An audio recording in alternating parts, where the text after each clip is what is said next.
What's up, everybody? Welcome back. It is Big Thing. It's Capes and Cowls, man. We got a lot to talk about. We have a lot to talk about today.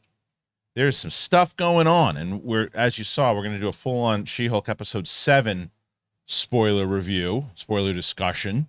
We are going to talk about Blade losing its director. Obviously, going to get into this whole Deadpool, Wolverine joining together in the MCU, and not only just Deadpool and Wolverine, Hugh Jackman and Reyonlds. That broke the internet, so we'll talk about that. Black Panther's about 240 so far. Is that a good thing, bad thing? We'll discuss that at length. There's a lot of different things. Blue Beetle, we're getting, Warner Brothers is going all in. And speaking of Blue Beetle, I know I'm going to jinx this, but I'm supposed to get the lead. Cholo Metaduena is supposed to come in on Friday, and that should be the Monday episode, but I don't know. But what I do know is that you guys are awesome. And the studio, I keep getting comments that the studio is coming along and you guys are enjoying it, and it's all because of you. This is all that's left. And honestly, the lights are gone. I made that image and I looked. There are 1, 2, 3, 4, 5, 6, 7, 8. I think my math's on 8 left on that Amazon list. All the stuff. Winston came in before and he's like, "Wow, it's amazing how much stuff's coming in here. There's a couch. There's a new couch. In you guys. So thank you really appreciate that." If you're able to, go to Spotify. Help us out on Spotify. And, I don't do Spotify, I do Apple. Well, lucky for you, we got Apple also. Go to Apple Podcasts. That helps us out. And people are like, well, I want to do more than that. I want to be part of the Patreon. How do I do that? Well, we got the Patreon. It is patreon.com/thebigthingshow. We have a bunch of new, we're going to have a new tier. We're going to have a $25 trivia tier that's coming up there. PLD is going to be running that. But we have a lot of new things that are going to be happening. SEN's going to have a new change, which is awesome. SEN right now, SEN Live is on twice public, twice on Patreon. Well, starting in October, it's going to be 3 times public, 1 time Patreon. However, patrons, well, I lose something. No, you don't. Patrons are now going to be able to join one of those public episodes and join the crew on SEN Live. So that'll be a lot of fun as well. Oh. Yeah, you didn't know about that? No. Well, there you go. Nobody tells me shh around Stuff. here. No one tells you I stuff. didn't say it. I called myself. You did. Hey, Winston's here. Did you know that? Yeah. He is here. Winston's here. And last but not least, everybody, if you're able to, do me a favor. Subscribe. Where's the subscribe button? It's right there. So go ahead and do that. It's nifty. And we got a special guest today. Coy ain't here. Otherwise, you would have heard him jabbing about. We got somebody who respects the microphone. Coy's great. But I got a special guest that I'm going to introduce today. I'm pretty excited about it. So let's do it, everybody. Let's do Capes and Cowls. It's time. Hit it. Hit it.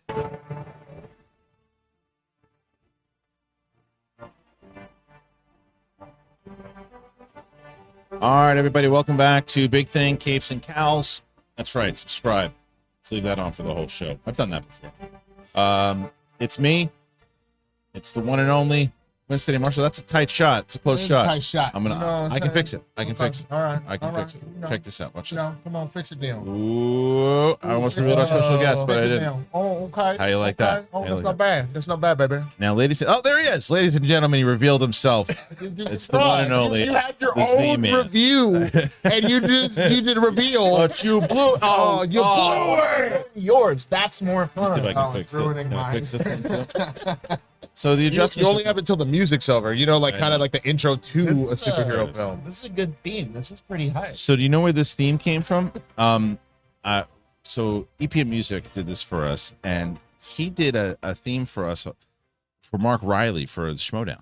And Riley got that theme. He used it twice and lost both times. I don't want to use that theme. But that theme's so good. I gotta find a use for it. Now it's Capes and Cowls theme. So what was his theme again? Well, he used the Superman theme for a while, right, and then we stopped using copyright, right. And then he and Bateman had their own theme, so he started using the Who's the Boss theme. Right. But enough about Bateman and Riley. Talk about Eric Zipper. What's C-Man? How you doing? I'm doing good, man. It's good to have you in here. Yeah. Yeah. It's good to be here. It's good to hear. Good to hear your voice. We were talking, and we knew Coy wasn't going to be here, and we said, as we were walking out, I go, I don't know. I love talking just Winston and I, but I was like, should we find somebody else? And he's like, what about Zip? And within seconds, I'm like, yep, get Zip. Well, this is my plan. I buried Coy in my backyard. I figured. Take over his life one obligation at a time. It's true. Well, I mean, you got to be able to replace him. Can you take selfies with everyone you meet?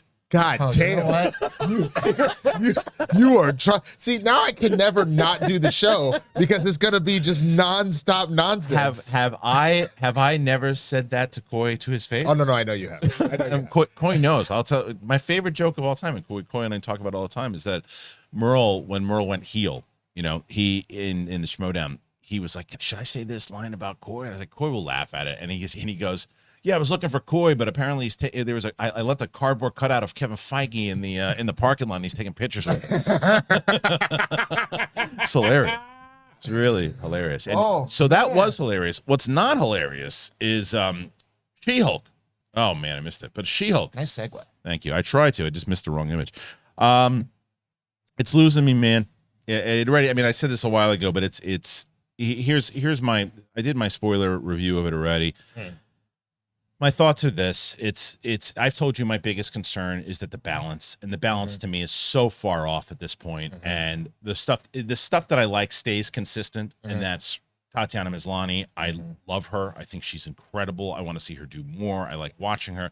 And I like watching what she does with the character. When I will say it, the last three, my favorite out of the last three. Yes. Now, the reason why is because I felt like it was starting to get back into that balance. Yes. And then when it looks, okay, we left episode 6 with that reveal of there's somebody coming after her. Right. Right. So what's going to, and everybody in that episode, everybody who's watching goes, fine, just don't make the guy the bad guy. It's too predictable. What, Josh? Yeah. I knew that, bro. Yeah. I Everybody- called that. You and everybody else. Yeah, My yeah. 5-year-old could have called that. It was and Zip said it beforehand before we went on the air. It's like they play this music like, oh, we got you. You didn't get anybody.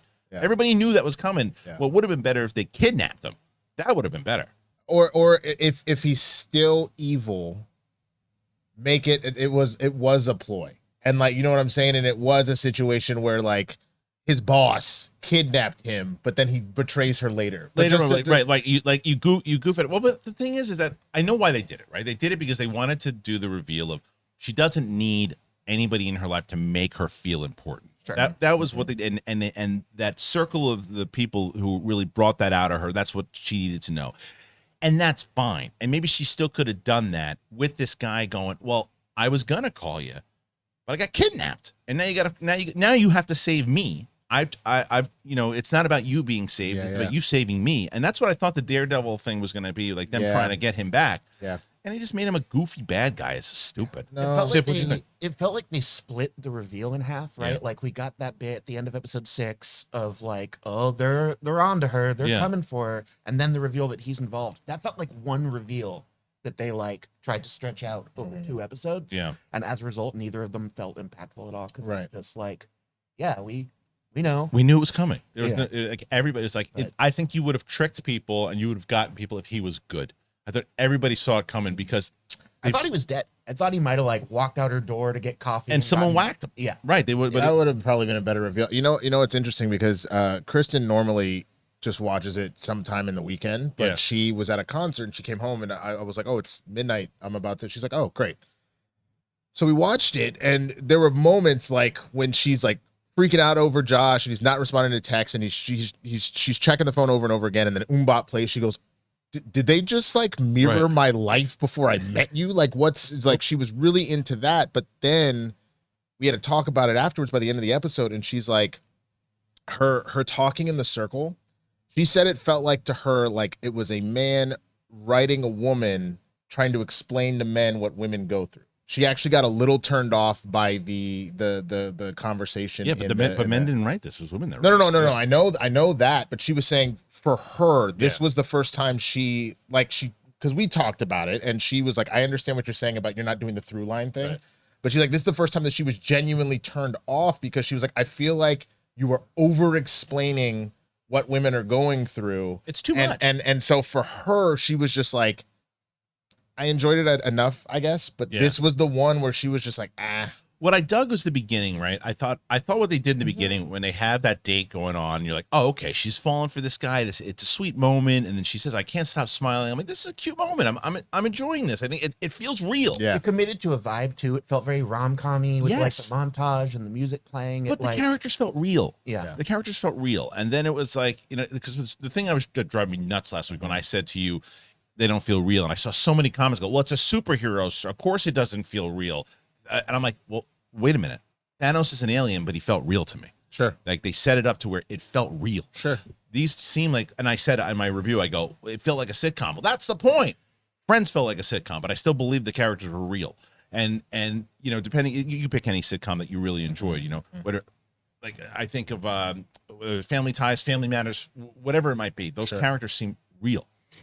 Anyway, so they do this whole thing where he doesn't respond and she's checking it, and we've all been there. It's like that was the realest part of the episode to me, was. including having all the guys, and someone tweeted about this, and I actually enjoyed this part. When they got in the circle, there's a lot of goofball stuff that I'm not loving, but when they actually sit down and they almost feel like her older brothers and her cousins being like, why are you stressing out about this? You're enough. Like, oh, you texted him. Nah, like that stuff was funny. I love that. It was. The problem is it's not the story itself for me in this one. It's the execution of a lot of it, right? Because I think the idea of someone saying, no, what are you doing? What I had said on my thing was, I love the relationship between her and Blonsky. Love it.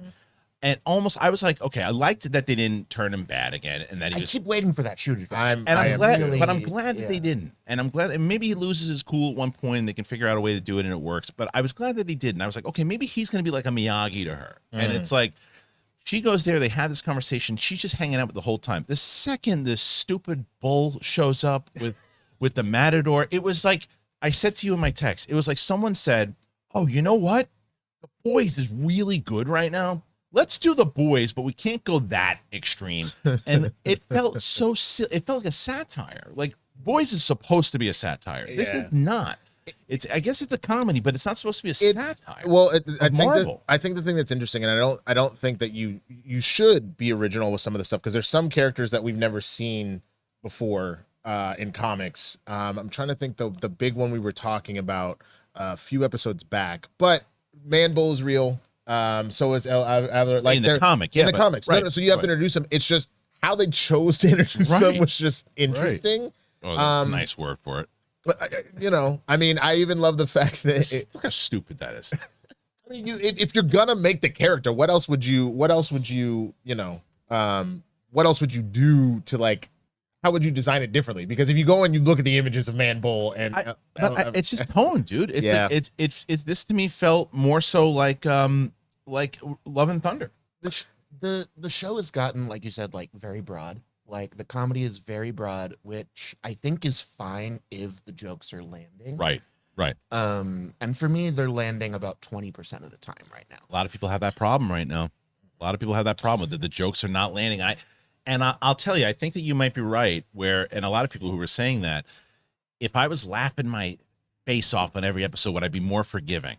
You know, and maybe that is the case, but I just don't find, like, even, you know, the whole thing with the porcupine sitting there, he takes his mask off, it stinks. It was funny, but it was like not enough to, like, sacrifice that moment. I almost wish it had been a situation where it's not that he smells, it's that homie was like either some sort of monster or he was ugly as hell, and then they're just gorgeous. And then well, that would also be interesting too. But just something along those lines where it was like a real reason he was hiding the mask and it was his worst fear.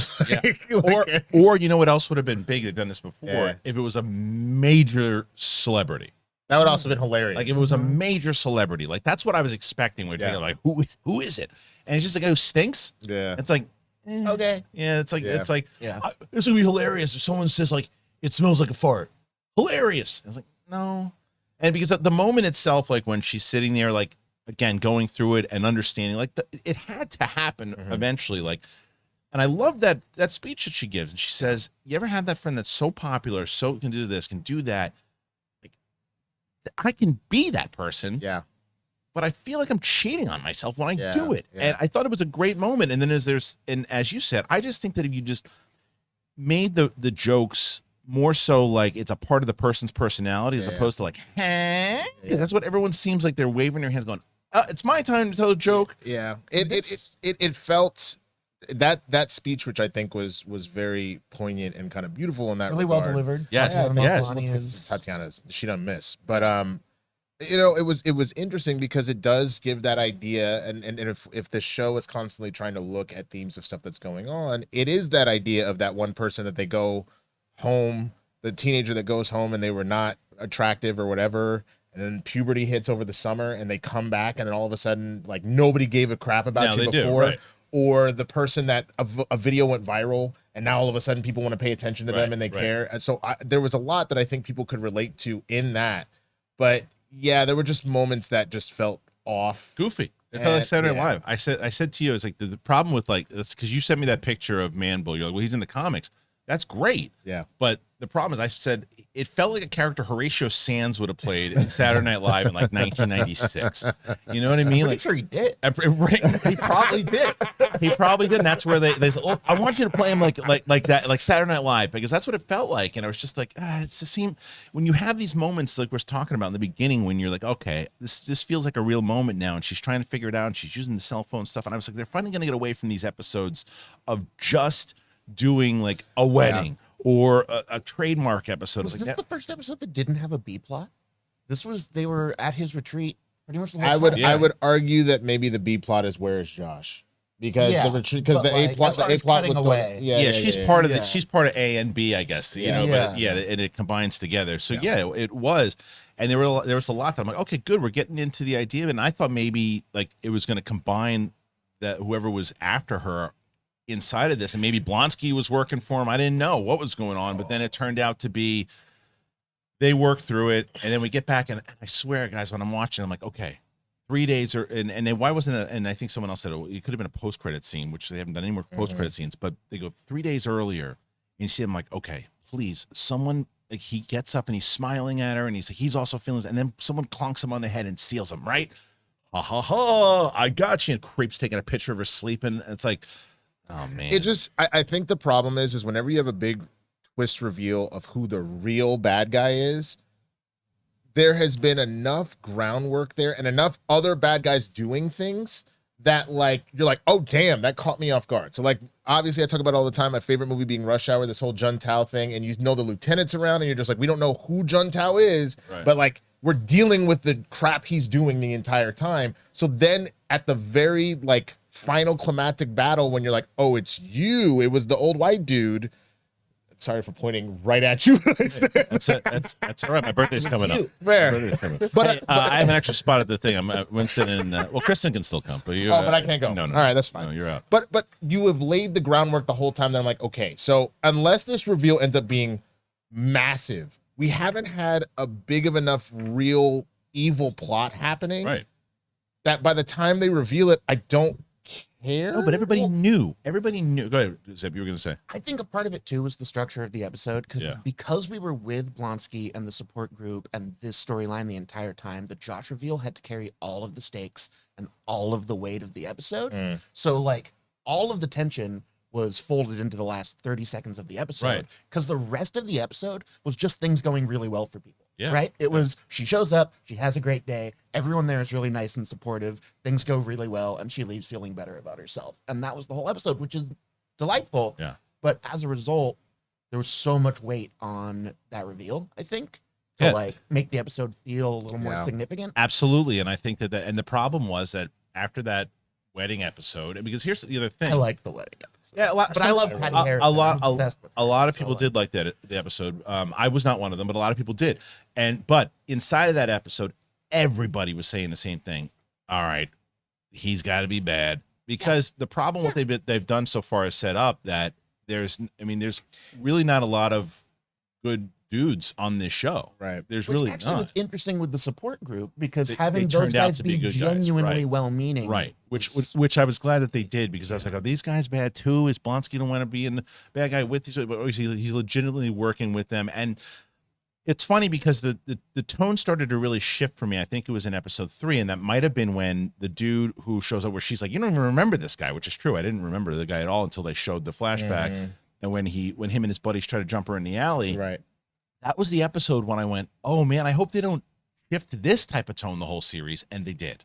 Like that goofy scene with those guys, and I think you told me that's how they are in the comics. The Wrecking Crew. The Wrecking Crew's kind of a threat in the comics. But they're also idiots. Yeah, they are massive idiots. These much of idiots. Oh, dude, yes. Really? Like it just totally depends. Sometimes it's just like anything else. You have the one idiot that like pulls it together. So almost almost the way that Thor went from being a bumbling fool all of Love and Thunder, and then all of a sudden when it's serious time, most of the time the Wrecking Crew, they're very strong. They are dumb. And there have been times where they have like beat Thor and Hulk and like some of the strongest folks, but they dumb. Okay, wait a minute. But you said but you believe that they could, because they're dumb, you believe that they can do it. In no world do I believe that those morons could beat anybody. I would, but see, but this is the whole thing with them saying we just got these weapons and this power. I think like anything else, you give them some time and maybe they will. But but the one thing that doesn't make sense now, they're good you guys. just got one of the main dudes. Yeah. You probably know their names. Wrecker. That's Wrecker. Okay, so you got Wrecker now, who's like kind of reformed. Right. And so like, yeah, he could always go back to being evil, I guess, but it just seemed to me like the wrong move to immediately just make the Wrecking Crew, or at least Wrecker of the Wrecking Crew, not be a bad dude now. I don't mind them being a joke, because again, they're morons. It's literally like watching the Three Stooges with superpowers. Yeah. So that didn't bother me. But you have now, with this episode, it feels like you've ruined the opportunity to ever kind of go back down that path. Yeah, so this is for me, even though I didn't like episodes, well, 3 was fine, but three, even though 3 through 6, I felt weren't really my style. Yeah. I still said I can understand why people love it, and I think that it's a well-written show. Yeah. It's delightful. It's like pleasant. I think I understand that, right? It's not. Yeah. It's definitely for me. It's starting to become a work to watch it, but this is the only episode I thought was poorly written. Like the other episodes I thought were written really well, even if I didn't like them. I still said, okay, for what they're doing here, this was a badly written show. Like especially like the end, like that was a piss poor reveal. Really bad. No. I think, and this happens. I know that there a lot of times, depending on what's being written, that sometimes dialogue ends up being super strong, which I thought, like, again, her speech was well done and things like that, but then the rest of the episode doesn't work. And then there are people that they write the episode super well, but then you're like, this dialogue is so like Attack of the Clones, I actually think is a very well written plot wise. It's just the dialogue is so crappy. The prequels in general, I always thought the prequels had a great outline for what it is. The dialogue is terrible in those movies. I love them way more now than I did a while ago. But the dialogue's not great for sure. The same, but the dialogue for that speech for her in this is great. Right. But it doesn't mean the overall the whole episode as a whole was disappointing. But look, they also she got laid. That's good. That's always great. The question, that's twice now. Because the other dude that was like, "Oh, you're here. Oh, I'm gonna go." So that's now. Here's the question though: if you know you're gonna go toe to toe with She-Hulk in the bed, are you using Joy Mode? I wonder. That is the these transitions, bro. That is the curious nation. Would you look? It's green, so you might want to go for it. But for those people who don't know what Joy Mode is, man, you've been living under a rock. It is good stuff. Because last time I know you've been sitting around. You're at a gas station. You're on the line. And you look over and you see these branded hard-on pills, and you go, you know what? They're tempting. I know. Don't do it. They're really bad for you. And a lot of the products on the market themselves that claim to help dudes in the bed, those two. Who wants a 4-hour hard-on? You talk about Wrecker. Good Lord. Nasty side effects, heart problems, and a possible trip to the hospital. Yeah, man. That's his real superpower. That's right. Well, Joy Mode is here to save the day. Now, it doesn't matter if you're happy or unhappy with your performance in the bedroom. People go, well, I don't need it. I don't have those problems. Well, first of all, if you do have the problems, it's going to help you. If you don't have the problems, think about it like if you're going to the gym and you have a supplement. It's the same thing. It's a supplement for right before you get ready. Joy Mode makes natural and science-backed sexual wellness products for men, and the sexual performance booster is like a pre-workout but for sex. Good stuff, Winston. You give it a thumbs up. Absolutely. Joy Mode was created because the products on the market not great, and they knew that they could do better. They did. Prescriptions come with all sorts of side effects, and the over-the-counter gas station pills are just sketchy and they're fraudulent. So if you want to spice things up in the bedroom and boost your sexual performance, and you want to do it naturally without any nasty prescription drugs, got a special offer for the Big Thing audience. You go to usejoymode.com/bigthing or enter Big Thing at checkout for 20% off your first order. One more time, that's usejoymode.com/bigthing for 20% off your first order. Thank you to Joy Mode. We love that they're back. Thank you so much. How are you going to segue into that if she hadn't gotten laid in this episode? Well, that's my trick. No, see, I would actually love to do this with you. I would love to have a segue off because that was the running joke when Blurs was still a thing. Yeah. Was they were calling me the young segue god Like, just because the way I would somehow weave like Floyd Mayweather to being like, man, you read that terribly. Speaking of not being able to read, right? Floyd Mayweather was in the news, and I'm like like, so I would love to do this with you at some point. Sure, why not? Well, that'd be Also, be fun. Floyd, please don't come whoop my ass for talking about that right I don't think Floyd's watching the show. I think you're all right. What, dude? Watch this be the one show, just But like he does check it out. just like what the Munsters. What was it? Rob Zombie. Rob Zombie definitely watched that episode. So we Brett and I, we were gonna do a watch along to the movies, the Munsters, but we did this whole bit. We tore it to shreds because the rumor was that it cost $40 million to make. That was the rumor. and Brett and I basically said, like, you know, he's like, he made it for $1 million and put 39 in his bank account, and he's like probably living on a beach like Red in Shawshank Redemption, and anyway, so he's I think 2 days later afterwards, he's like, where's everybody get this whole thing? It costs $40 million. He tweeted it out. And I'm not going to say we're the only people that were saying it. But it was after our thing, even I was like, he definitely watched our videos. He hates us. And Brett's like a diehard Rob Zombie fan. So it's like, but I can't wait. Man, when we put that, because people have been waiting for us to put that reaction out. Oh man, you got to do it. I saw the photo that y'all took because did they send you one or you just went and bought it? So they sent it to the old Schmoes account. Yeah. There's no chance that they would have sent it to me, like knowing, like, because like, oh, let's send us the coverage when you're done. I'm like, no. I'm like, you're gonna have to find it. I'm gonna send you that. Are you kidding me? I mean, look, maybe we love it.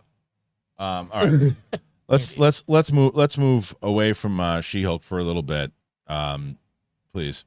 I know that we only have like 2. That's the other problem with that show, by the way, is that we have 2. The last thing I want to say about it. It doesn't feel like it's ramping up. There's 2 episodes left. What scares me. We've moved nowhere. We've moved nowhere. That was both Kristen and I's biggest complaint. Is I was like, what? As we talked about last week, you can have most of the show be its self-contained whatever, but it needs to move the needle for everything else. What does this have to do with everything else? The only thing that they have from. So I saw the scene. They showed at D23. They showed the scene with her and Daredevil, and they're kind of working together, and it looked like, and it actually looks like a Marvel show. And they're doing some kind of mission together. I assume that it has to do with this plot of the needle and all that kind of stuff. That's now makes sense. But it's like, we took 7 episodes to get through. It's like, yeah. The only thing that could save this at this point, as far as like appeasing everybody, but you'd have to do it exceptionally well.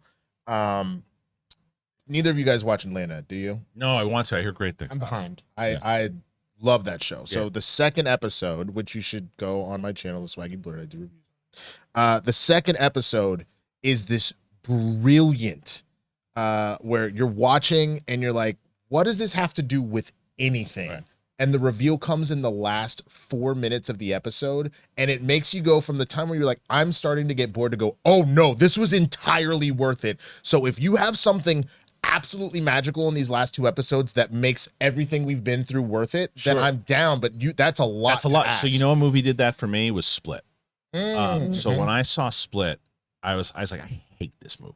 Like, I hated it. And then at the reveal, I was like, it all makes so much sense. Yeah. Like I was like, wait, I love this movie. I have to tell you, so Split was one of my favorite theater experiences I've ever had, because I saw it at Fantastic Fest and it was the secret screening, so no one knew what was coming. And when an M. Night Shyamalan movie came up at the beginning, felt the whole audience be like, oh shit. Yeah. Like, oh no. And then they were slowly getting won over, and by the time that reveal came, that whole crowd had just turned around, was eating out of the palm. Which reveal are you talking about? That it was part of the Unbreakable universe. Oh, got it. Okay. Yeah. By the end of the movie, everyone was like, yeah. I have not had an experience like that, because the same reason I was like watching it going, I don't like this movie. I'm like, man, it's just like, what does this all mean? It's so silly. And then by the time we get to the end, I'm like, wait, no. Now it all makes sense, because now it's clear that you're part of it. You're part of this universe now. I don't know if they're going to be able to do that for their show. I know what you're saying. I'm not going to sit here and place money on it. Yeah. Like I should have. I don't know if my bookie is today. I should have made that bet with you about the Cowboys and the Giants. You see, that wasn't a great segue. You're close to it, though. No. I know. It's fine. That's fine. That wasn't my aim here. Right. But it is a tall order to ask. I think if it was a plot-driven show, then that's an easier ask. Right. I think if it's a show where it's like we're waiting for some big event or some plot-driven thing to happen, but because it's a comedy and it lives and dies on the execution of the comedy. Well, it's the same thing with like Boba Fett, right? Boba Fett had a lot of stuff that he spent a lot of time with the Sand People, right, or the Tuskens, and they started going into a little bit more, and then there's 2 episodes that are basically just the Mandalorian, and that's it, and then like you get right into the ending, and it's like, whoa, you just threw us right into this. And we finally had a lot happen in that last episode, but there wasn't a lot of buildup to even the main character on the show. There's a lot of buildup with the main character. It just happens to be in this particular world. That's why I'm so hung up on this balance thing. Like, if there's a full balance of the Marvel through line plus this sitcom, then you're on the then you have something throughout the entire time. Yeah, no, I mean, I get it. I totally get it. Yeah. And I still stand by what I was saying about the previous episodes. I do not feel differently about those episodes, but I am getting to the point now where I am like, what are we doing? Yeah, let's go. Because we're almost at the end of this ride. So where is this leading to? Yeah, agreed. Well, I'll tell you where it's leading to for us. It's leading to us moving to the next story. Because it is darkness. Yeah, so let's darkness. Let's start with Blue Beetle. Start Blue Beetle, and as I mentioned earlier, it looks like we're going to be having the star of that film, Xolo Maridueña, on the show coming up, hopefully on Monday. I'll let everybody know soon. Could just be lying. In the wake of Warner Brothers Discovery scrapping the $90 million Batgirl film for tax write-off reasons, the fate of various other DC projects at Warner Brothers quickly became an understandable concern. This is from Dark Horizons, by the way. Chief amongst them was the Blue Beetle film. Whilst Black Adam and the Aquaman sequel are the kinds of films big enough that the studio would be highly unlikely to ditch them, this is a similar movie that has only wrapped filming a few weeks before the guillotine came down on Batgirl. Puerto Rican director Angel Manuel Soto, however, has good news. Speaking with NPR recently, he said, "I'm not going to lie. There was concern, there was anger, there was fear at first, but adds that studio executives reassured him that the film would not suffer the fate of Batgirl, and says, they told me not to worry. The film has their full support." 21-year-old Cobra Kai actor Xolo Maridueña stars as Jamie Reyes, the first-generation Mexican-American kid from El Paso who becomes the eponymous, I said that wrong, hero when he's implemented with superpowered alien armor. Explaining his power set, Maridueña says he's kind of a fusion of Green Lantern and Iron Man. He has a scarab from outer space that is attached to his body called Kajada. Gareth Duncan Alker wrote the screenplay for Blue Beetle, which follows the journey of Reyes and his entire family. All right, there's a lot to kind of pick from this. Yeah. So the first is that they're confident in it. Yeah. They know that it's because both of the movies were very important for whether it's for casting, for moving, for the telling of a new story, for telling stories of people that I think from different cultures. But Warner Brothers looked at background and goes, "This is a bad movie." And I think that's still I stand by what I said about this. I think that the way that Zoloft, I call him Zoloft because he makes very sleepy decisions. But I will tell you this. I think that his bedside manner is garbage. I think it's garbage. But I understand why, if you look, you have your right as a business to say, this is not going to make us money. Say streaming doesn't make sense. It was going to lose money. Yeah. It cost $90 million. That's just how much the production cost. To market it at all, even to get people to watch on HBO Max, is going to cost us a lot of money. We can get a write-off. I get it. Now, with Blue Beetle, when they look at it and they go, okay, this is a good movie. This is a really good movie. And I can understand why everybody involved in that film is going, what's the deal? Are we safe? Or like what? Because he's Zoloft's cracking down jobs left and right over there. You know that if they didn't have faith in it, it would be gone in an instant. Gone. And he does not. So the one thing I will say, and I'll call him Zaslav for this one, because I think that what I respect about him, even though I don't agree with his decisions, he doesn't care what you say about him. He doesn't care what the public opinion is. He's not one of these guys that is just like, oh wait, they're saying what about me? All right, maybe let me change my stance. He doesn't. I don't like a lot of his decisions, but he didn't back down from them. Yeah, I mean, I am not obviously, because if I was, I don't know if I'd be doing this show, but I'm not the executive of a multi-billion-dollar like studio. Right. So that's losing money hand over fist. Right. Now. So I can't imagine some of the decisions that they have to make. Never say never, man. You'll get there. Right. Thanks, buddy. Yeah. But at the same time, it's not just the bedside manner of how he's delivering the news. it's also just the execution of it. Yes. So a lot like of creators have been Yeah. very screwed over. Screwed over. by- like animation hardcore. and Yeah. badly. Yeah. badly. To just pull stuff, to not only not tell them that Right. their stuff is gone, but to just do it. Treating them like product and not treating them like humans. That's where I said the bedside manner doesn't work. Like, I get the decision, but there's, as you're saying, it's the bedside manner. It's the way it's like, hey, listen, you have a show that you did for us, and I know how much like your love and your passion went into it. Mhm. I want to call you in the office to let you know that for our plan, it's just not going to work. And we're going to announce it. We should do it together. We'll figure out how to do it. And not you find out with a tweet or with an email or anything too. It's like there's no connection. He also doesn't necessarily owe anybody He doesn't. anything, He but doesn't. at the same time, you know, it would have bought you a lot of goodwill. And even if you are going, we got to burn it all down. Why wouldn't you then go, look, we're not going to put your show out. I'm really sorry. I know you put a lot of energy and effort into it, but let's set you up to try and figure out where we can get your show released. If maybe we can sell it to Paramount, maybe we can sell it to whoever Right. and give you that. But none Let's of talk. that happened. No, like, let's talk. And we're talking about finished product too. But that's also why I think that Blue Beetle fares well, because as you said, Zip, if this movie was bad, they wouldn't have got the call. They would have just got the canceled. I think they're confident in it. I think they're confident in the fact that Sholo is going to be a massive star. I think that they know they've seen what he's doing on Cobra Kai and they see everything else too. I think that they have confidence in everything that's going on right now with that film to say, no. You guys are good. Go. What I'm curious about is, was it Zoloft that made the call to them, tell him, or was it just one of his minions? Well, that's the thing, because like, yeah, this means that an executive has confidence in it, but an executive is not always right about whether or not a movie is good. That's true. But it's just but the confidence though as a filmmaker means, okay, well our movie will see the light of day. Yeah. And it's like, let the audience judge It that can as carry the weight of a theatrical Right. release. right. Because what I will say about like Batgirl, even though a lot of people who saw it don't think it was that good, the cast and the directors and they're left in limbo. Because in their minds, they can be like, but I thought it was good. Yeah. And maybe someone else would have thought it was good. It was Like, I get it was also still early enough. Like the movie was done being shot, but it was early enough in that moment that's where you get notes. That's when you start making cuts. That's when you do some reshoots. Right. So to immediately just go, sorry, bye. Like I've known a number worth it. Right. I know Yeah. so many people that in this industry, they're like, I just turned in draft 1 and they just fired me and didn't say anything. You didn't even give me the option to do a little better or to make tweaks. You just said, and especially from a standpoint of with that film, you were done with principal photography.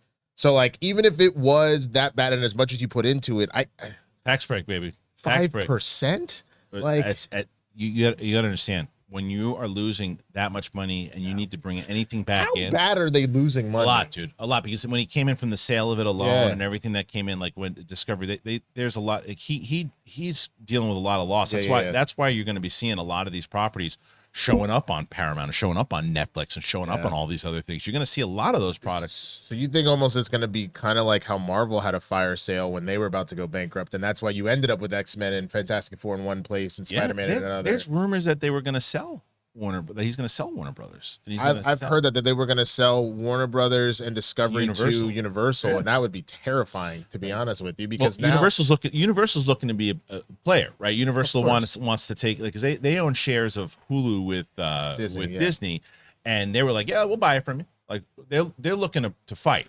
As they should. Yeah. It's terrifying to think that you're essentially going to dumb this down to 2 studios. I don't know if that's good for anybody, that all of a sudden it's just 2 studios and then a few fringe ones. Yeah, well, Paramount's doing okay with Paramount Plus right now, and plus they just had Top Gun and they got Mission Impossible, but they bank on Cruise. They need a few more franchises. Speaking of Top Gun, you see what's his name? Glenn Powell out here just with all the flight movies. What do you get now? He's doing one with Jonathan Majors. Devotion, right? Yeah, Devotion, and it's World War One. No, Korean War. Korean War. I'd like to see Glenn Powell as Dr. Doom. Interesting. I like Glenn Powell. I make this pitch all the time, but I am firmly in the camp of Adam Driver for Dr. Doom. He's too tied into Kylo Ren right now. The only problem with it. Yeah. Yes, just let him play another creepy weirdo in a mask. He's good at it. I think Kylo Ren. I think Adam Driver's a good-looking guy, but he's not like that handsome figure like Doctor Doom. I Henry Cavill's still the one that I think would blow up the internet if they did that, because he's 6'3", 6'4", we know he can play a bad guy. It's the exact opposite of Man of Steel, Superman. So it would be interesting. Also, if you ever then end up in a situation where they do some big DC Marvel crossover like 20 years from now, I mean, he'd be way too old at that point, but it would be dope as hell to see Henry Cavill beat his own ass. Yeah. Well, let me ask you this. So, like, if you were going to say you had Superman and Doctor Doom that Henry Cavill is up for right now, people think he's going to come back. Okay. What would you bet? But before you think, if you like betting, MyBookie. Oh my God, that one was a little more labored, but I see how you got that. But I see what you're doing. Set you up for that one. MyBookie. But I do want to get that answered. Please let me know. But if you like to bet, and yes, Winston, we know your Cowboys finally did something good. They beat the Giants. They beat the brakes off y'all clowns. All right, homie, go ahead, say it again. All right, so ladies and gentlemen, you know football and you pick the winners all the time, so go get paid for it at MyBookie.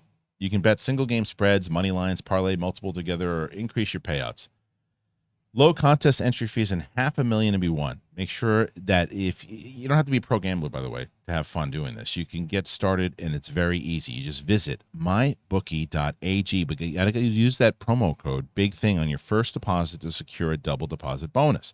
That is promo code Big Thing to get your first deposit matched dollar for dollar all the way up to $1,000.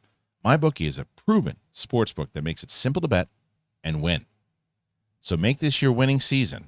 Unlike the Cowboys, who's probably going to win one game this year, exclusively at MyBookie. That's how I know you're not paying attention. That's how I know it. That's the second game that they won? Yes, it was the second game, and with our backup quarterback. You got beat by our backup, bro.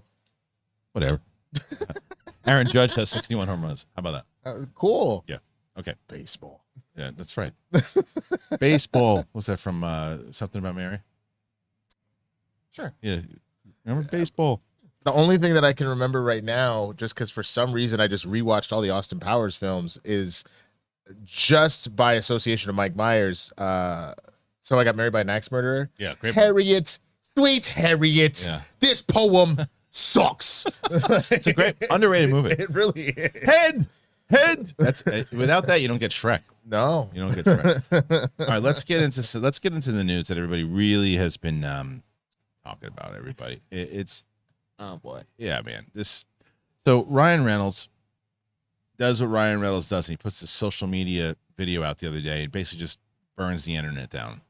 Now, it was hilarious because the first thing he starts with is, "Hey, sorry D23, we couldn't be there and we couldn't give you anything."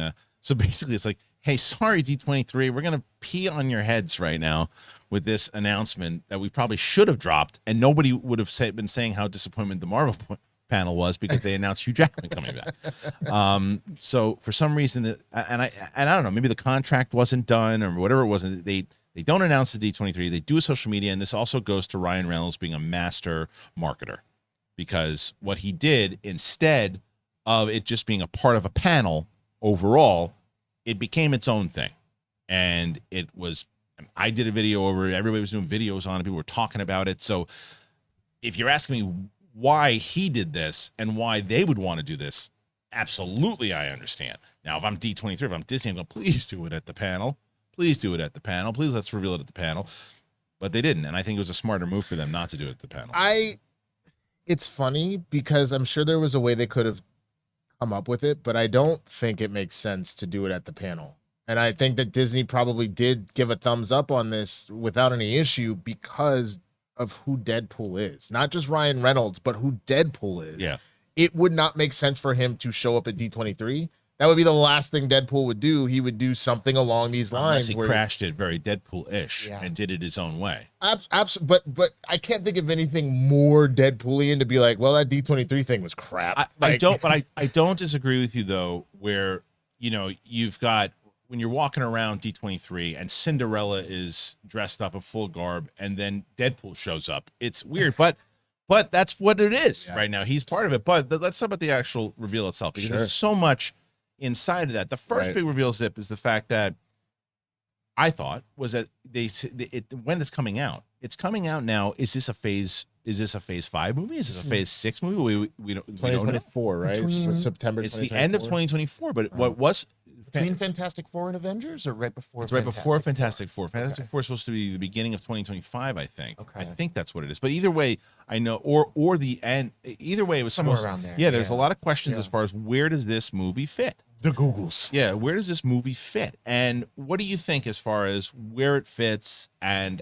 how it's ultimately going to play into the MCU? I think it's going to be one of those little like sort of appetizer movies, kind of like how Captain Marvel and Ant-Man and the Wasp came out in between Infinity War and Endgame, right? Sort of one of those like, here's a fun little thing that doesn't have too much to do with whatever else is going on. Right. Which is good, which I think is sort of what Deadpool should be, right? I think it will be interesting to see if they try to tie it into like all the multiverse stuff that's going to be ramping up then. They kind of have to, though, right? With Hugh Jackman there, yeah. But the thing is, this feels less like a payoff to the multiverse stuff and more like a payoff to Ryan Reynolds and Hugh Jackman's long-running internet jokes. But why? Right? But wouldn't it be a little bit of both? Yeah. Because if you have him, if he's able to then join this MCU because of his buddy and the thing that they have together, and because he's been calling out Wolverine the whole entire time. Yeah. But and also, there was the whole thing with Mangold when he tweeted that thing out. Everyone was losing their mind on Mangold because Mangold tweeted out something that made it look like he was salty about the fact that they were bringing Wolverine back after Logan died. He's like, no, it's not what I'm saying at all. So silly. It's like, because it's first of all, it's a very different time. That was the thing that I think people keep forgetting about Logan. It could still be the end of stuff, but you have to remember where Deadpool is set in the timeline and Different where timeline. Logan is literally supposed to be over a decade, or at this point it was what, 2039 or something. But even though it's different, and it could be a different universe. That's Yeah. why they have this whole thing the way that's set up. And I think that you're still inside of the multiverse in 2024. And the end of the multiverse happens. The multiverse saga ends at the end of 2025. So you're still going to have all that. I think that the last Avengers movie with is it the Kang Dynasty? Is that the last one? Or is No, that it's Kang Dynasty, then Secret Wars. then Secret Wars. Secret Wars is going to be that crazy. It's gonna be insane. It's going to be because I think you're going to have the stuff that we thought we were going to see in Doctor Strange. I think is where you're going to see. How much do you know about the Secret Wars storyline? I read it a long time ago. I don't remember it enough. It's just with the Beyonder essentially being like, I just want to see. Well, I think this is going to be more based on the more 20, recent one, on the 2012. So 2015 give me a breakdown Hickman. then. What is that 2012? What happens in that? So Jonathan Hickman concluded his like big Avengers and Fantastic Four runs at Marvel with this big Secret Wars thing where all of the universes in the multiverse were combined into one world, basically. And so you had all the alternate versions of all the characters hanging out in a world, fighting each other like superheroes do. And I think it's going to be based more on that. And that was very Fantastic Four heavy in a way that I don't know that this would be, just because the timing of the release. So you don't think that they're gonna have enough? Because you release Fantastic Four, I think what is it, 2024? 2025. So the same year. So to answer the question, to answer the question really quickly about the bridge. Yeah.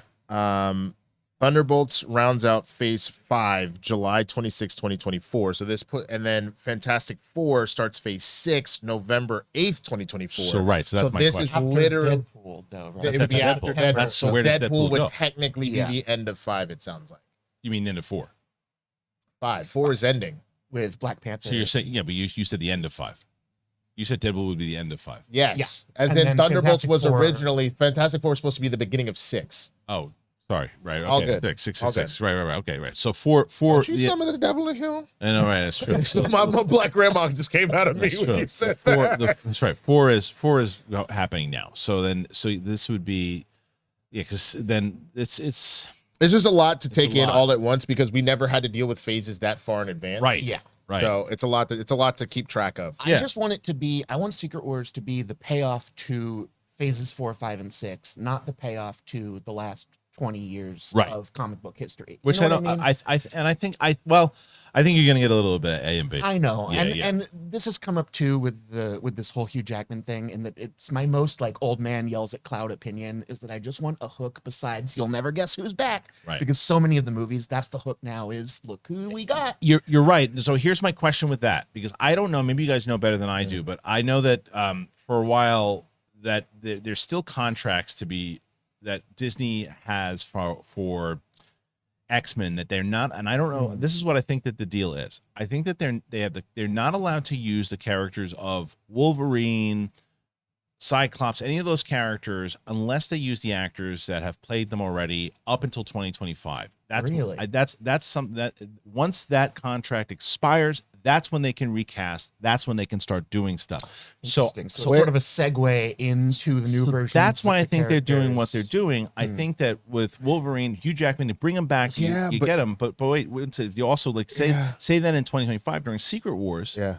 that's when then new Wolverine Wolverine that comes in, and then you can start with the X-Men movies in 2026. That's the only reason that is a baby bit dangerous is Secret Wars is the end of Phase 6. Right. And so if this is supposed to be your big master plan, you're going to introduce the X-Men at the end of what is now your next however many year plan, and then but that's so condensed. The end of Phase 6 is only like 2 years from now. Right. And but the reason why also I think that makes sense is because if people are going, well, what are you going to do after that? If you already introduced everybody, well, we haven't introduced the X-Men yet. And now it could be right now, Fantastic Four, X-Men heavy. Like you start to introduce these people that it's like Thor will be long gone. All these other people will be kind of long gone. We'll see how far along Sam is now as Captain America. And like those things, I don't know. I get it. And I'm not saying that I don't want things to also then to continue, but knowing that I'm already feeling some fatigue right now, to then envision I'm not even done with the journey I'm on, and now I got to start worrying about another one. You would think I would be excited. I would rather you I get it if there's contract stuff that's happening, whatever. It seems weird a little bit in the sense that, you know, they do own Fox at this point, but it is what it is. Well, they bought, but no, but that's the difference. So I was confused about it beforehand when I was like, well, why? If they can't use, they own the characters. It's not necessarily about the characters. It's about the contracts of the actors and everything else too.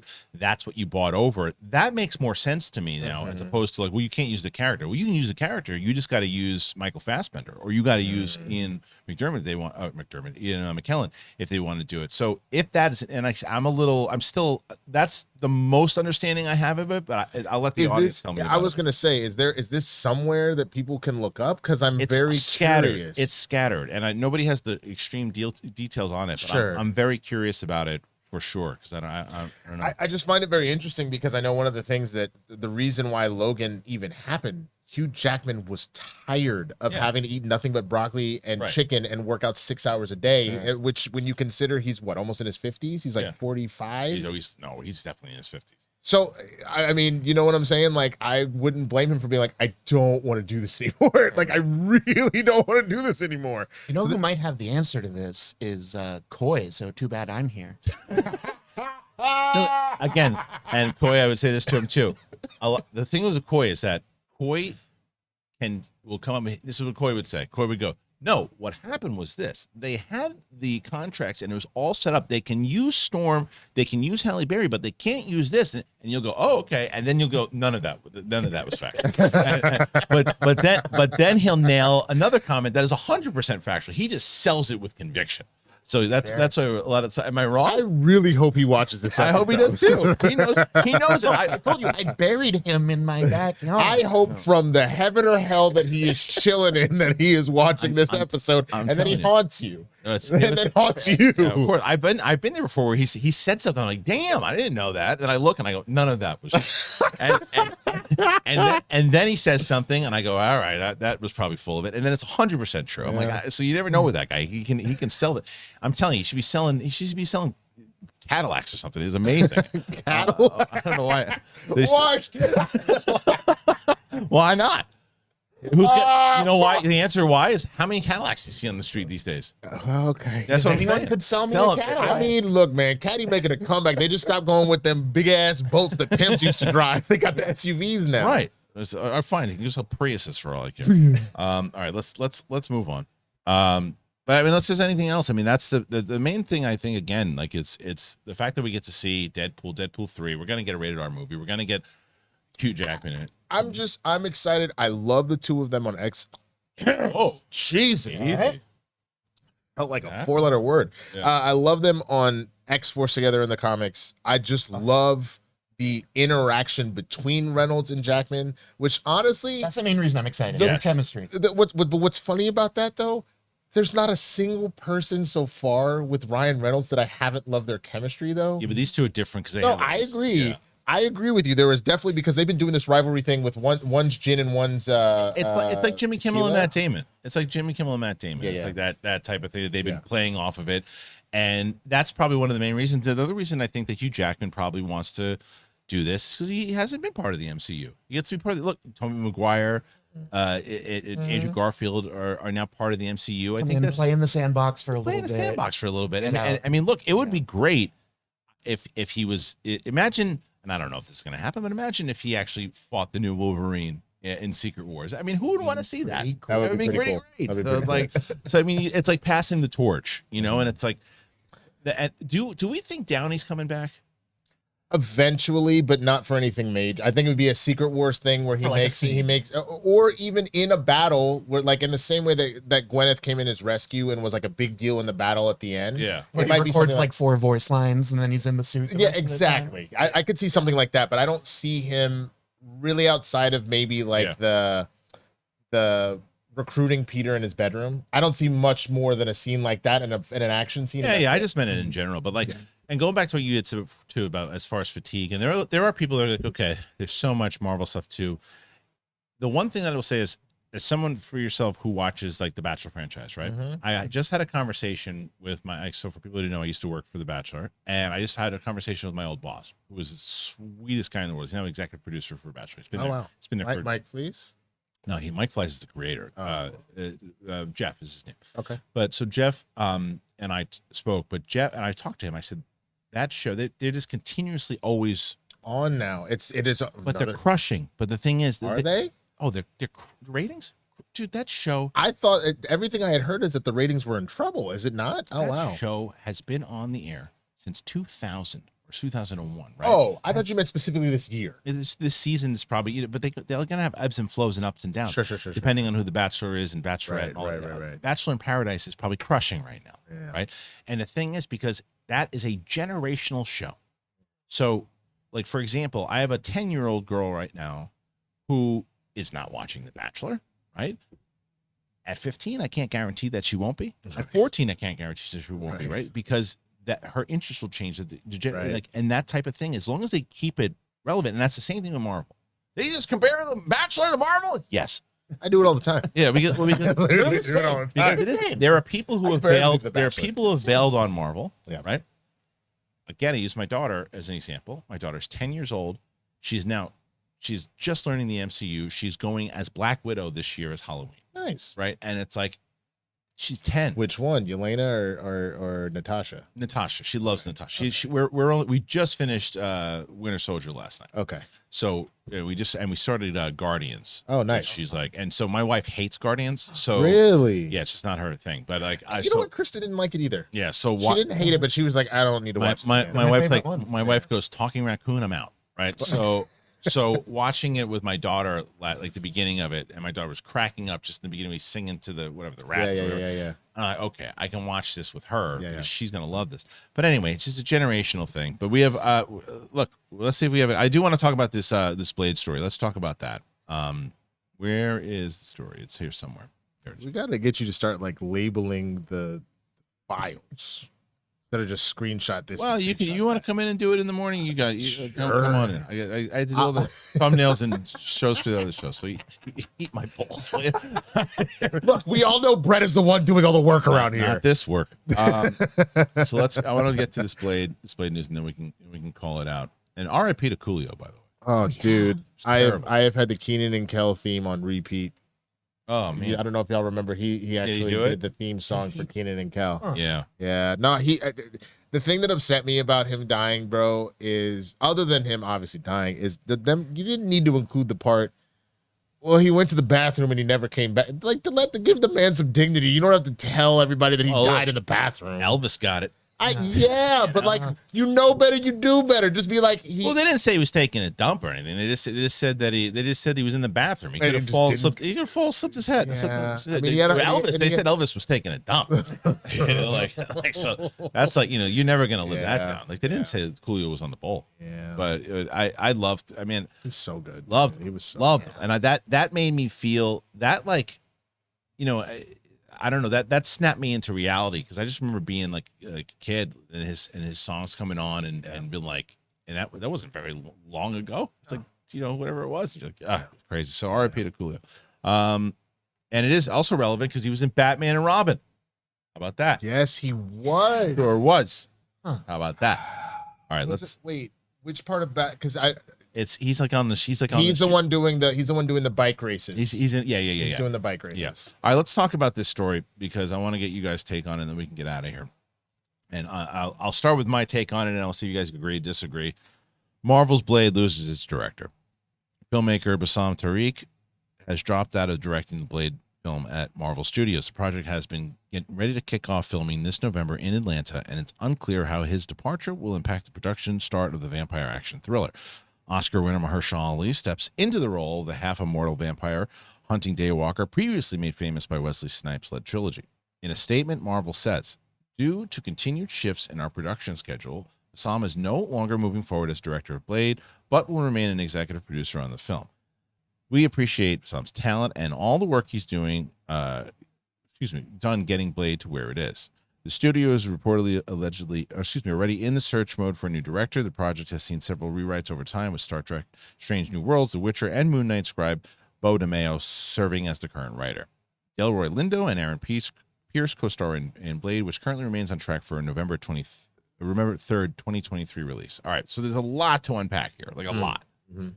All right, so the first is that's about as PR of a statement as you ever get. Yeah, they even stayed away from creative differences. We didn't even drop that. They went straight to schedule, which is what do we say? It's scheduling. That's part one. So is it possible that scheduling? Sure. Do I believe it? No. My take on it is this. My take on it is what we've been talking about on this show for the last month, and that's the three most divisive conversation within the fandom of Marvel Cinematic Universe so far, I think, of recent, has been Eternals, Doctor Strange, and Thor: Love and Thunder. Those are all three movies with specific director takes. It was a Chloe Zhao movie. It was a Sam Raimi movie. I like all three of those movies. I love Eternals. The other two, Eternals is great. The other two, and I really don't. I dislike Love and Thunder by the day. And I love Taika Waititi. Love him. My issue with it is that, and I think that what they've done is that they've done this thing where they're going, okay, I really like what you do for your movies, and instead of telling a Marvel movie, I want you to make a Winston A. Marshall movie. That's what I want you to do. Right? You're gonna give me $40 million? That's what I'm saying. But that's what I mean. Though and then it never was a thing. It never was. It used to be. Oh, well, there are exceptions. James Gunn, the Guardians movies are James Gunn movies. Yes, but it's different though. But it's different. I'm not telling you. Ryan Coogler has Ryan Coogler's style. Sure. But the difference is that there's a kooky and something like a Guardians of the Galaxy has a kooky feel. It has these things. You're 100% right. It's got James Gunn's tone all over the damn thing, and I actually think it hurt in Guardians 2. Guardians 2 is my favorite MCU movie. I hate that movie. I hate that masterpiece. It makes me cry. I hate that. I hate that movie. I love James Gunn. And I love James Gunn. I haven't rewatched it again, but I have to watch it recently. But after Love and Thunder, you'll probably think it's your favorite MCU movie. You know why you're not wrong? Because I remember when Ellis and I started reviewing movies up top, and we had seen Thor and Dark World. And my least favorite part of those movies was Kat Dennings, because I thought she was too over the top with humor. She does not bother me at all anymore when I watch these movies, like at all. I just watched them recently, and I used to be verbally like, Kat Dennings is the biggest for me. She's fine when I watch it now, because I think that it's so over the top now. But going back to the point, because I want to hear what you guys think as far as they give Taika, do a Taika movie, do a Sam Raimi movie, do this movie. I think that's stopping now, because I think that the reason why they got the director of WandaVision is. And I'm not saying that just be like, okay, do what we want you to do. We want a good director to tell a Marvel story, as opposed to, okay, you're doing a Marvel movie, but just make it a Sam Raimi movie. So I think that this guy was like, got that directive now. So what I want to do what Sam Raimi, Taika, and Chloe did. And they're like, no, we need you to stay on course with this now, because we're going back to what we used to do. So I don't know. Am I out of my mind? I don't know. I think it's a balance because the thing for me with Doctor Strange is like, it is a Sam Raimi movie, which is what I loved about it, but it was better at being a Sam Raimi movie than it was at being an MCU movie. Right. It was when it tried to be a Marvel movie that I thought it stumbled. Absolutely. And when it tried to be a Sam Raimi movie that I thought it soared. So it's about... And not everybody's a Raimi fan. Right. Also true. I very much am. Yeah. I love that. I think Raimi heads love that movie. Yeah. And that's mostly, I walked out of it being like, so-so MCU movie, good Sam Raimi movie. I do want to balance because I do want the directors to bring themselves to the movies. Right. You have to. Well, I think Ryan Coogler's doing that. Yes. Yeah. Yes. So I hope they don't pull away from it too hard. Yeah. And the WandaVision guy, I mean, WandaVision is really good. That's my favorite thing of well, the that's what I'm saying far. though. But don't be confused with the fact that like where I think, because I think they did it in the past really well. I think Peyton Reed put his own style on it too and didn't just do like, it's not like Richard Marquand for Return of the Jedi, where it's just like, hey, just George Lucas is basically going to direct. Just sit there and just call action and do all this other stuff. It's not that.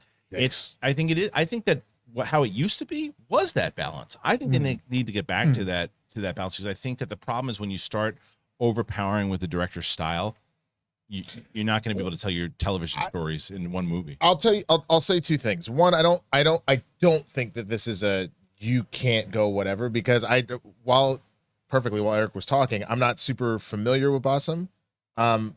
Dude doesn't have a style per se to do that right now. Sam Raimi is Sam Raimi. Chloe Zhao is Oscar-winning director. Like there is something there to do that, but just looking at who's to know, Winston? Sorry, I want to hear your point here, but who's to know that that's not the conversation in general that he said like, hey, I want to do this. Like, it is very possible. But I'm again just looking at his stuff right here. There's not a whole lot it looks like for him to have done that unless I have the wrong dude. Bassam Tariq.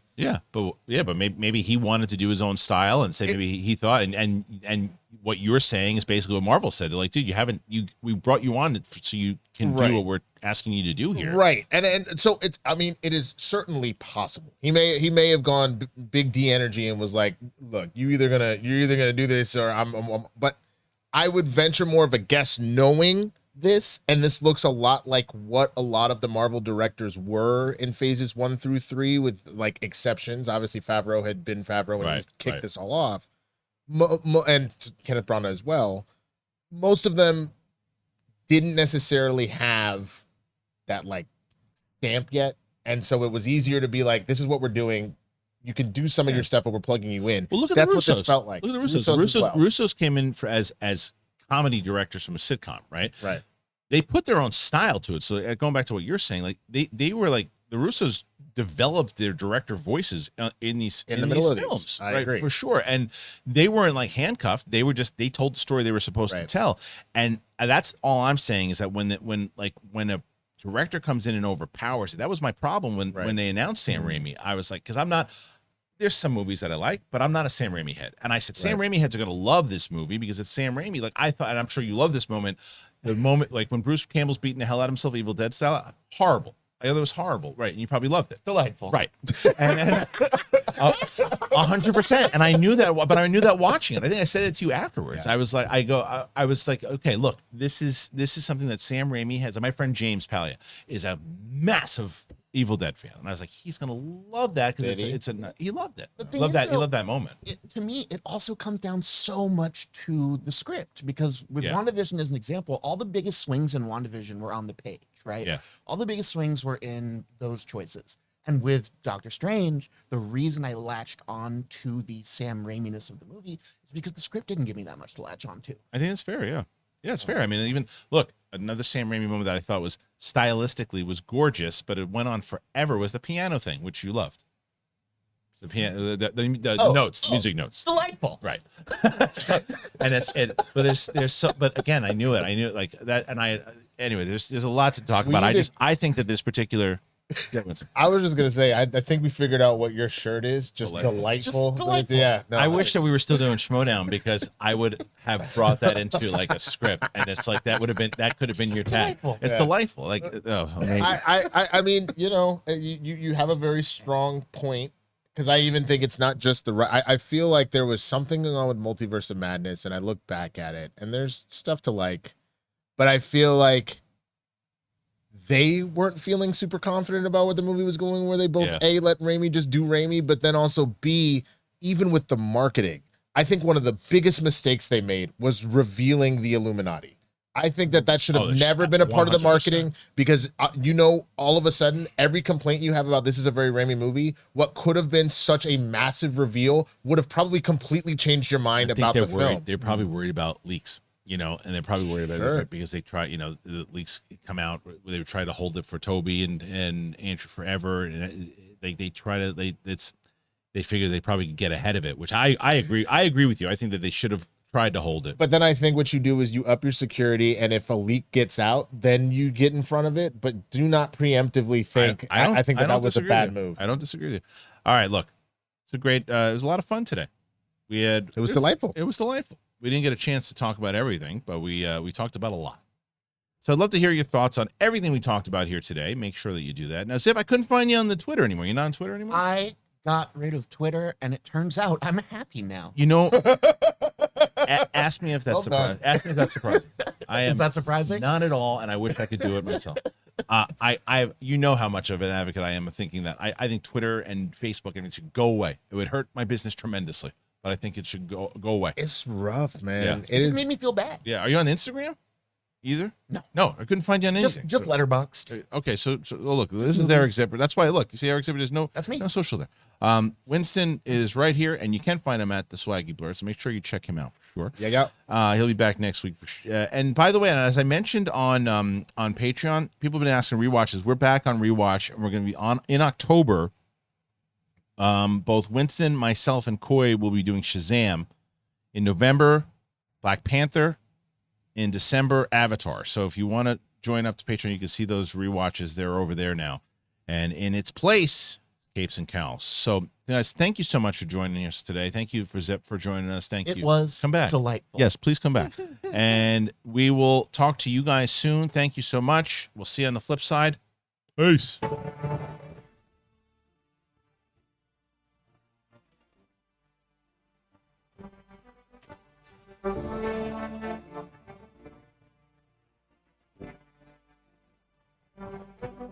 Thank you.